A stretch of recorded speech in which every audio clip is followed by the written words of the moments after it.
business. BFM Bourse, partageons nos valeurs. Et c'est avec Inès Seguini que l'on va partager les valeurs aujourd'hui. Bonjour, merci d'être avec nous. Bonjour Vincent. Vous êtes gérante analyste à la financière responsable. Avant de parler de cette valeur justement en particulier, qui s'appelle Siemens Healthineers, un petit mot de votre philosophie d'investissement à la financière responsable, dites-nous. Oui, alors notre métier à la financière responsable, c'est de sélectionner des entreprises de croissance et de qualité qui sont positionnées sur des tendances porteuses. Donc nous cherchons à nous assurer que l'entreprise a conscience de ses enjeux ESG, donc environnementaux, sociaux et de gouvernance, et qu'elle met en place des politiques pertinentes afin de limiter le risque sur son activité. Et la valeur dont vous allez nous parler donc rentre dans ces critères. Siemens Healthineers. Côté où, sur quelle Alors, place? à la bourse de Francfort. De Francfort, C'est ça depuis 2018. Ouais. Et elle est née d'un spin-off de sa maison mère allemande Siemens AG. D'accord, très bien.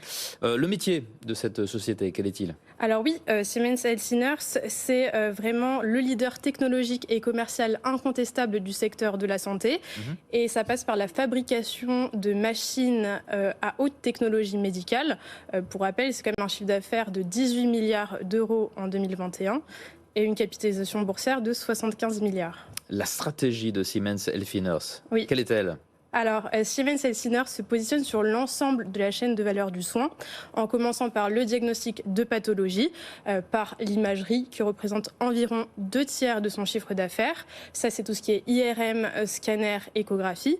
Et puis le diagnostic de pathologie par laboratoire. Et ça se fait par l'implémentation d'une plateforme Latelica Solution.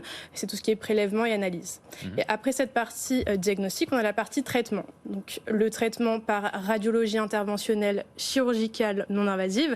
Ça, c'est pour, par exemple, réparer un anévrisme endovasculaire. Et plus récemment, avec l'acquisition de Variant, on se positionne sur le traitement par radiothérapie lié au cancer. Donc tous ces métiers et ces technologies propres et complémentaires confèrent à Siemens Healthineers de surperformer régulièrement son secteur et de gagner des parts de marché constamment. Et puis aussi, ça grâce à une innovation sans cesse renforcée par la plus importante enveloppe de recherche et développement du secteur. On peut voir vraiment que ce savoir-faire différenciant lui confère une visibilité et une récurrence du chiffre d'affaires. Et pour ça, on voit aussi un fort pricing power. Donc, on a une marge qui va atteindre 22% en 2022 et une croissance interne attendue entre 6 et 8% l'année prochaine. Alors, en termes d'enjeux ESG, comment se situe Siemens Healthineers? Alors oui, Siemens Healthineers, on s'était intéressé au dossier en 2018 et puis elle avait été rapidement écartée pour manque d'informations ESG. Et puis on a vu que petit à petit, son reporting s'est amélioré. Donc on a pu revoir notre cas d'investissement et c'est pour ça que je vous la présente aujourd'hui. Sur le plan social, par exemple, on peut voir que l'entreprise doit créer un environnement de qualité. Donc ça veut dire qu'elle doit réussir à attirer et fidéliser ses employés. Donc ils sont par exemple des ingénieurs, des développeurs ou des chercheurs en R&D. Ils sont bien traités?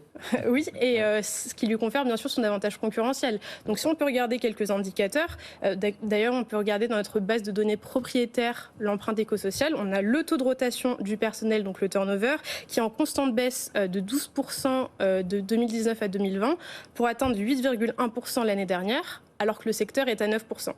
D'accord. Autre indicateur aussi intéressant, c'est le taux de départ des salariés, qui est à 7,5%. C'est assez faible, pareil, dans le secteur. Et on voit bien que l'entreprise arrive à fidéliser ses employés. Et comment elle y arrive? Par le salaire.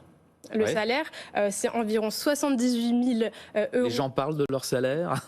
Alors oui, c'est de la transparence totale entre les hommes, les femmes, tout ça? Oui, ça, c'est ça, par pyramide des âges, entre hommes et femmes. Donc comme je vous le disais, c'est 78 000 euros par an et par employé, alors même qu'il y a 26% des employés qui sont en Asie, là où on sait que les salaires sont globalement plus faibles que dans les pays occidentaux. Et puis, point important, la formation, puisqu'il faut cultiver ce savoir-faire. Et là, on a 100% des employés de Siemens Healthineers qui ont suivi une formation durant l'année. Et on a 38 heures par an et par employé en moyenne de formation. Alors ça, c'est pour le S comme social, de ESG pour le G comme gouvernance maintenant. Alors oui, pour la gouvernance, on a un enjeu important qui est la cybersécurité. Donc c'est tout ce qui est information sur les patients et la protection contre le vol des données des technologies. Et l'entreprise explique connaître une hausse des menaces de cybersécurité. Donc notamment pendant la crise du Covid-19, il y a eu beaucoup de ransomware, c'est des rançongiciels en français. Pendant les confinements, où les gens étaient beaucoup chez eux et que forcément les accès étaient informatiques. C'est ça. C'était un peu moins sécurisé. C'est ça, donc il y a eu beaucoup de rançons logiciels. Donc c'est des logiciels qui prennent en otage les données des clients et qui réclament une rançon en contrepartie. En crypto. C'est ça, des fois, et assez élevé. Et donc pour pallier à ça, l'entreprise a mis en place des dispositifs importants, puisque derrière il y a quand même un risque sur la santé des patients, un risque réputationnel ou même financier pour le groupe. Et donc on peut retrouver notamment pour l'infrastructure, il y a tout un remaniement de l'infrastructure, un chiffrement qui a été activé, et puis encore plus pertinent, c'est l'anonymisation des données clients. Donc maintenant, il n'y a plus de soucis à faire de ce côté-là pour Healthineers.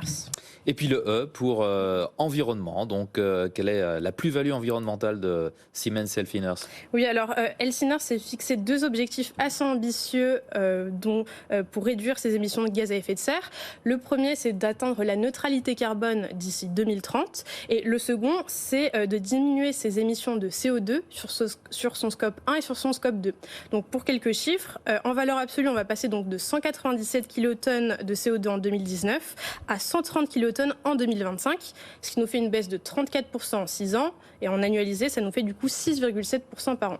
Et puis elle s'engage sur ces opérations, mais aussi sur les émissions de ses fournisseurs et de ses clients par la mise en place de produits beaucoup moins énergivores.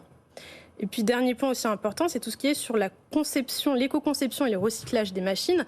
Un dernier indicateur important, c'est que 82,8% des matériaux utilisés pour la construction des machines étaient recyclés. Ça, c'est un taux très élevé, ça.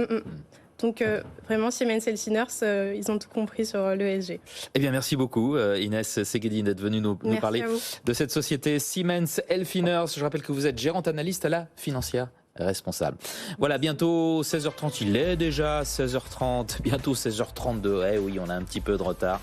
Et c'est l'heure à laquelle on demande à Sabrina Cogliozzi, qui nous attend à Wall Street, ce qui se passe au bout d'une heure de cotation à New York. À tout de suite, Sabrina.